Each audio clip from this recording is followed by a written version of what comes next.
ஜெய் ஸ்ரீராம். பொதுவாக நம்ம கிருஷ்ணரை மட்டும்தான் பசுக்களோட இணைத்து சொல்கிறோம். இன்று ராமநவமி, ஏப்ரல் 6, 2025 ஞாயிற்றுக்கிழமை. இது பிருந்தாவன கோசாலை.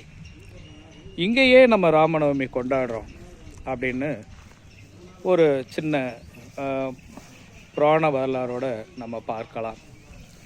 ராமரை ரகுவம்சம், ராமரோட வம்சத்தை ரகுவம்சம் அப்படின்னு நம்ம சொல்லுவோம். அந்த ரகுவோட அப்பா பேர், அதாவது ராமரோட மூதாதையர் பேர் திலீபன் அப்படின்னு அவர் பேர். அவர் சுதக்ஷனா அப்படின்னு ஒரு மகத நாட்டு இளவரசியை அவங்க திருமணம் பண்ணுறாங்க. அவங்க 2 பேருக்குமே ரொம்ப நாள் குழந்தை இல்லை. அதனால் அவங்க வசிஷ்டர் ஆசிரமத்துக்கு போகிறாங்க. போய் அவங்க குருட்ட கேட்குறாங்க, இந்த மாதிரி எங்களுக்கு ரொம்ப நாள் குழந்தை இல்லையே, அதற்கு காரணம் என்ன அப்படின்னு கேட்குறாங்க. அதுக்கு காரணம் என்ன அப்படின்னு அவங்க சொல்கிறப்ப வசிஷ்டர் சொல்கிறாரு, ஒரு தடவை நீங்கள் தேவலோகம் போனீங்க. அப்போ இந்திரனை பார்க்க போகிறதுக்கு முன்னாடி காமதேனு இருந்தாங்க. காமதேனுவை நீங்கள் கொஞ்சம் கண்டுக்காமல் போயிட்டீங்க. அதில் காமதேனு கொஞ்சம் வருத்தப்பட்டாங்க அப்படின்னு சொல்கிறாங்க. அதனால் அவர் என்ன பண்ணணும் அப்படின்னு அவர் குருட்ட கேட்டோன்னே வசிஷ்டர் சொல்கிறாரு, காமதேனுவோட மகளாகிய நந்தினி இங்கே தான் இருக்காங்க. அவங்கள நீங்கள் மேய்ச்சல் கூட்டிகிட்டு போங்க. அந்த பசு மனம் இறங்கி உங்களுக்கு வேண்டிய வரம் கொடுக்கட்டும் அப்படின்னு வேண்டுறாங்க. அவர் டெய்லி ரகு மேய்ச்சலுக்கு கூட்டிகிட்டு ரகுவோட அப்பா திலீபன் தினமும் மேய்ச்சலுக்கு கூட்டிகிட்டு போகிறாரு.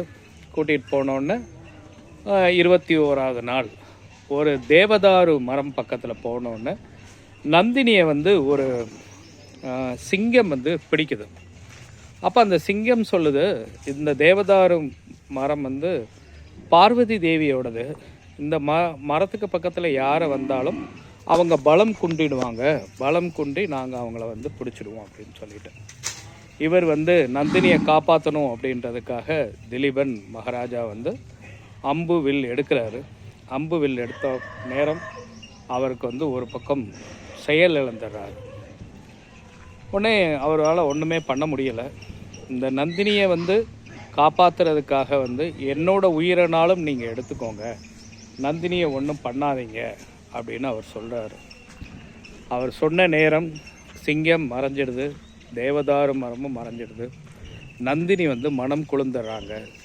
அவருக்கு வேண்டிய குழந்தை செல்வம் கிடைக்குது. அவங்களுக்கு பிறந்த குழந்தை தான் ரகு. அதனால தான் நம்ம ராமரோட வம்சத்தை ரகுவம்சம் அப்படின்னு சொல்கிறோம். அதனால் கோமாதா அப்படின்ற வழிபாடு கிருஷ்ணர் காலத்துக்கு முன்னாடி, ராமர் காலத்துக்கு முன்னாடி, அவங்க மூதாதையர் காலத்தில் இருந்தே நம்ம பசு வழிபாடு பண்ணிட்டு வரோம். அதனால் ராமநவமி அன்னைக்கும் நம்ம பசுக்களை பூஜிக்கலாம், நேசிக்கலாம். வாங்க, அனைத்துக்கும் காரணமான பசுவை தொழுது அனைத்து நன்மைகளையும் அடைவோம். ஸ்ரீராம், ஜெய்ராம், ஜெய் ஜெய்ராம்.